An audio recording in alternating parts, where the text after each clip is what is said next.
This is Coon Cassis for IFL TV, proudly sponsored by Everlast. We're in Tony Simms' new gym. Has it got an official name, Tony? Still the same name, Matchroom Gym at the minute, unless someone else wants to. Is that a plug for a sponsor? Chuck a few quid in, we'll call it something else. Very serious looking Conor Benn, but you've just done multiple rounds of sparring today. How was that? Yeah, definitely. I mean, just sharpening the knife, so fitness ain't ever a problem for me. You get fit quick, it's just a matter of sharpening the knife, and yeah, that's what we're doing. Almost exactly a month away, Tony, before obviously Conor's fight with Granados. So, yeah, just a summary of how he's been looking in the gym. Yeah, we just started to pick up the pace now, so we're picking it up on the sparring now, and he done a good 8 rounds today with 2 different sparring partners. And we know that Granados gets himself in tremendous condition. You know, he's had a lot of hard 12-rounders, so we know what he brings to the table. And Conor's already in good condition now, and as you say, we've got another 4 weeks to go. So time the 31st of July comes around, he'll be in great shape. What dangers does Granados potentially pose for you on the 31st that you haven't previously experienced, do you think? He comes in there to rough you up. I mean, he sets a fast pace, sticks his head on his chest, and lets his hands go. We've seen loads of Mexicans come over and derail British prospects and British fighters. So it's only about time I set the score right. And they're hard as nails, they're hard as they come, and they're tough, they're durable, and his work rate's second to none. So, but then again, I ain't really worried about what he brings to the table. I know what I can do. I know what we've been working on, and I never worry about what my opponent brings. Never. I know what I can do, and I know what I got the tools in there to do what I need to do to get a win. Same question to you, really, Tony, after obviously impressive wins over Formella and Vargas.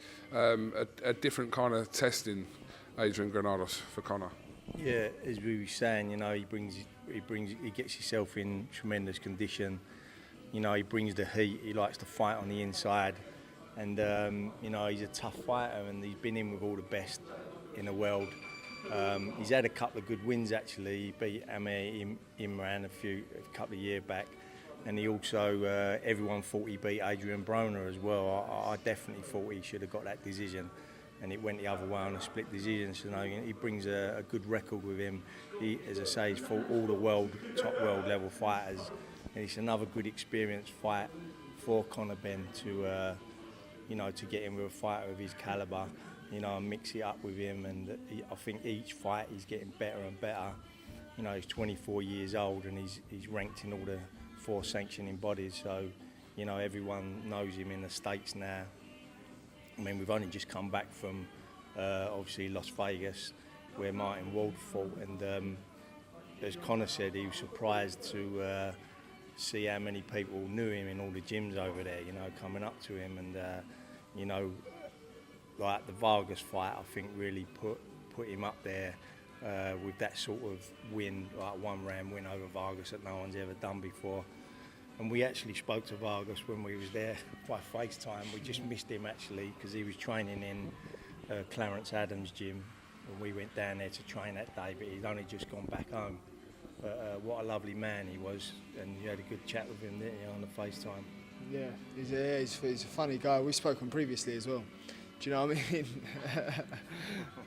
mean? Ted. Yeah, he was. He's a lovely guy. We've spoken before, and he really thought he could beat me, and I really knew he couldn't. Because he was a bit aggravated by the stoppage, wasn't he? He was very vocal after the fight about that. But did you actually have that conversation about the stoppage of your fight? Well, in the ring, he didn't know what hit him. Because he was the sort of days when I spoke to him, he's gone, what happened? That's what he said to me. I swear, I'll try and get the footage. He's gone to me, what happened? And I've gone, well, what do you mean? Like, and then I just sort of left it at that. And then I see him afterwards, he reckons it got stopped early. But I mean, definitely, it stopped him from getting knocked out. Do you know what I mean? You're taking a barrage of punches, and it ain't no good for you. Do you know what I mean? Without an answer, and they're all landing. Landed 99% of the shots.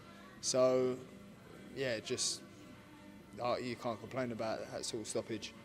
But then again, he was expecting it to get a few rounds out. Tony, when I did an interview with Conor probably around, I don't know, a couple of months ago before that Vargas fight, he made a point of people should stop referring to him as this improving fighter. He is where he is. Like, he's kind of past that prospect stage where people keep saying, oh, he's improving. It's just, Conor Benn is now, not the finished article, but he's where he's at. Well, these fights are going to, bring him to the finished article. Like Granados, Vargas, they've fought all the best in the world. And these sort of fights are going to bring him to that point of where eventually he's going to fight for the world title. And he needs these fights, he needs this experience. As you say, he's not a young, up-and-coming fighter anymore. We're world-ranked. And, when you're world-ranked, then you've got to start fighting, world-level fighters, and that's what he's doing now. And, I'm expecting Granados to bring the heat, as I said, and, Conor's got to be smart on what he's doing, not leave himself open. He brings a high work rate with him as well. So, it's going to be another fight where Conor's going to go in there and he's got to do the business to keep his ranking going up and up, and as we're saying, we're looking towards going for the world title. We know you'll fight anyone if it makes sense for you, but is it fair to say that right now, at this stage of your career, that you're not ready for a world title shot? Or is that fair or not? I think with the Vargas fight, because it ended so quickly, there wasn't enough for me to demonstrate. It's safe to say the power's world class. That's safe to say. My fight with Formella, I beat him more convincingly than Porter, but I'd done a lot of things wrong in that fight, which we had amended throughout the camp, ready to demonstrate on Vargas. But it obviously didn't go the round, so this fight, we'll see. When I look at, for example, Ugas, WBA champion in my weight division, I wouldn't say I'm far off at all. I'd say it'd be more of a risk now, definitely. But at the end of the day, we ain't in a hurry. If I do what I believe I can do on Granados, which I'm very, very, very confident in me finishing him in the same way as Vargas, but under a lot more rounds, 6-7 rounds, I'd like to get hold of him and demonstrate everything we've been working on. Demonstrate, patience, skill, accuracy, footwork, head movement. The speed, the power has improved so much. Then we can go from there. But, it wouldn't surprise me if Tony's gone, listen, we've got this opportunity here, we'll take it. I mean, I work extremely hard in the gym so that when you ask me these sort of questions, I can go, do you know what? I wouldn't sound far off. I wouldn't sound far off whatsoever. And people will go, nah, you're too... people will say it's impossible until it's done. And I believe in myself. Tony believes in me. I believe in my work ethic. I believe in how hard Tony pushes me in. Each camp, I think we can't take it to a new level, and every single camp we do. So, it wouldn't surprise me. I'd fight any of them. It seems to have gone from kind of domestic level onto kind of those fringe level opponents that you're fighting now, in Granados, the previous two opponents from there. So these are the right fights to put him instead for any kind of potential world title shot. He's not going to, the sort of fighters that you are going to be fighting in your next sort of 2 or 3 fights and the previous 2 or 3 fights, these are the ones that are going to give him the most experience and the best chance of winning a world title. Yeah, for sure. And, not only that, but you can see where he's at. You can see the improvement, what improvement he's made, and you can see what improvements need to be made. Because when you reach the top of fighting for a world title, and you've got to be ready. And it's not only that, if you manage to win the world title, then you've got to defend it against all challengers. So you've got to be ready for that step. And as you say, these sort of fights are going to get him ready for that big fight. People want to go, and I've been seeing this a lot lately. Because when I first turned pro, people were saying, I won't be able to do this, or when I get to this level, or that level, or this level, or that level, you can never win with the public. I just have to make that clear.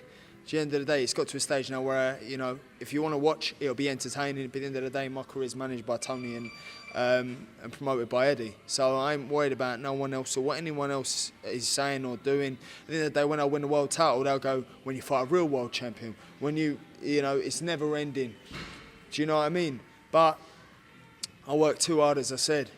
I worked way too hard. People saying Formella was handpicked. If he's good enough for Sean Porter to fight, he's good enough for me to fight. Samuel Vargas, if he's good enough for this big-time puncher, knockout artist in Virgil Ortiz to fight, I can assure you now he's sure as hell good enough for me to fight. Someone who said I was an English level at best once upon a time. Small hall fighter. I only am where I am because of name. It's definitely good enough for me to fight. Someone who floored Amir Khan, one of the greatest welterweights, you know, to come out of Britain to win a world title. For Errol Spence, Danny, if they're good enough for all of them to fight, it's good enough for me to fight. The same with Adrian Granados. It's good enough for me to fight. Do you know what I mean?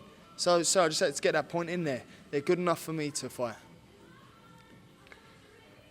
So far in his career, he's answering, if he has got critics, if he has got people questioning some of the points that he brought there, all he can do is produce in the ring to kind of answer those questions. I'm not saying you're doing it for other people, I'm saying that if people are wondering, but he has answered everything that's been asked of him so far. Yeah, and he'll continue to answer them, you know, and, you know, he's in his DNA that, you know, he's got the power in both hands, like we've always said. But what he's doing, he's learning his trade, and he's learning how to box, he's learning how to defend. Now, when he used the Finnish article, and he can box and defend, and he's got everything right in his armoury, you know, and the natural power comes into play. Obviously, it does. You know, and if he can outbox an opponent and then land the bombs on him as well, you know, then he's got everything that he needs to become a world champion. But these fights now are gonna learn him that, you know, and bring the best out in him. I was going to chuck this out there. I think you half like people doubting you. Do you know what it is? Is at the beginning of my career, it was hard for me. Because it was just difficult, and now it's got to a stage where, like, just don't have none of it. Do you know what I mean? It is what it is. Keep doubting, innit? Do you know what I mean? I know what I can do. I mean, I know what I can do, innit? That's that. You know, people want to go, oh yeah, I used to like you, but you've become too intense. And I don't support you no more. Well, if you don't support me anymore, you weren't a true supporter in the beginning anyway, so I ain't going to lose no sleep over it. But then again, massive thank you to all the people who do support me. But at the end of the day, you lot made me this intense. After all my interviews, they used to be like, oh yeah, you know, I was an excited puppy. And now it's got to a stage where, yeah, and what? Yeah, all you lot think, because it sits with you. It does when, you know, you're an English fighter at best. You're an English fighter at best. You're only where you are because of your name. You're only this, you're only that, you're only this, you're only that, blah, blah, blah. So it does have a toll on you. So now I've got to a stage where it's like, well, yeah, F you lot then, innit? I do what I do. I'll keep proving. And then even when I get to a world level, when I do win a world title, well, I'm already at world level. People still saying whatever they're saying. When I win a world title, they'll go, yeah, but when you fight yeah, but then it's never ending. So, and it's just like, it makes me not want to like people. Do you know what I mean? Do you know what I'm saying though, don't you? I know what you're saying, but it's something as you go on in your career, and Tony will tell you, that you're going to have to get used to that. No, I know, but not many people do, because not many people, like, I mean, I didn't know I'd be like this. Do you know what I mean? You don't know until What did you think it was going to be like then? I honestly thought it was like... Everyone patting you on the back? Yeah, mate. What do you mean? Why not? Why not? That's not life in general, is it? Yeah, but this is the only thing I've known. This is the only thing I know. You're going, it's not life in general, it's the only thing I've known. So how am I supposed to know that you get criticised for being who you are? How am I supposed to know you get hate for just breathing? How do I know that? You don't, until you're in that sort of situation, or you're in the limelight, or I didn't know. Do you want to weigh in on this, Tony? I honestly don't care. Do you get stick though, Tony? Yeah, of course I do, but I don't care though. I don't care what people say, I don't care what people think. As long as you think you're doing the right thing and the right move, that's all you got to worry about. You know, worry about what you're doing in the ring. Don't worry about what people say to you, because them people.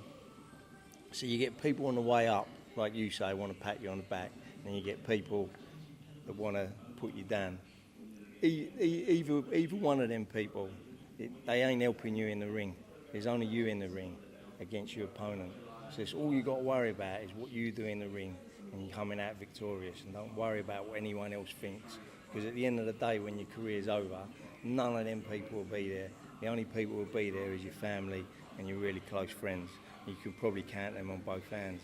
So you don't worry about what anyone else says to you or thinks of you. You just do your job and that's it. I feel like that was my dad talking to me then. Facts. 100. All right, well, guys, thank you very much for having us down the gym today. Have you got anything else you want to add? Obviously, 4 weeks away from the start of fight camp and your fight with Granados, but have you got anything else you'd like to add before we go? Just a massive thank you to my supporters who've been supporting me my whole career. I'm grateful. And many more great nights to come. So just a massive thank you. I won't be around without you guys. Say it from the bottom of my heart, so thank you. He's just been crushing it in the gym, hasn't he? Tell him. No, you tell him, Con, tell him. Crushing it in the gym. Yeah, just want to, you know, I want to thank, because we're in the new gym now and we're moved in. I just want to thank like my sponsors really. That obviously without them, like Elite Scaff, RIS, Raynham, without them sort of people, I wouldn't be able to do this move and get these facilities for the fighters. So I really appreciate everything they do. And a shout out to Dan Lawrence as well, who puts a lot of hard work in, as well as me with the fighters, you know, bringing them into condition with their S&C and their diets. So that's it, thanks mate. Final one on England, confident that, I think we'll make the final, confident we can win it? It's coming home. It's coming, it's coming. We want to say happy birthday to Coogan as well. He don't want people to know his birthday, because the big Friday. one's coming up. The big one's coming up. up. Let me sing it to you. Happy birthday to you. Happy birthday to you. You didn't know he was singing. Happy birthday, dear Coogan. Happy birthday to you. Hip hip. Red. You've gone all red. Go on. Hip hip. Hip hip. Whee. Go on, Coogs. How's your birthday week? What's the age? How's your birthday week? What's the age? Blurt the age out, mate. Go on, 40 and proud. Yeah, fuck it. Been in the game a long time, not as long as you've done, so. No one's been here as long as me. Right, Tony Sims, Conor Benn, thank you very much for talking to IFL TV. Thank you very much for having us down at the new gym here. Brilliant facility you've got here, so good luck with that. And yeah, roll on fight camp. Thanks, good. God bless See you later, you. Coogs.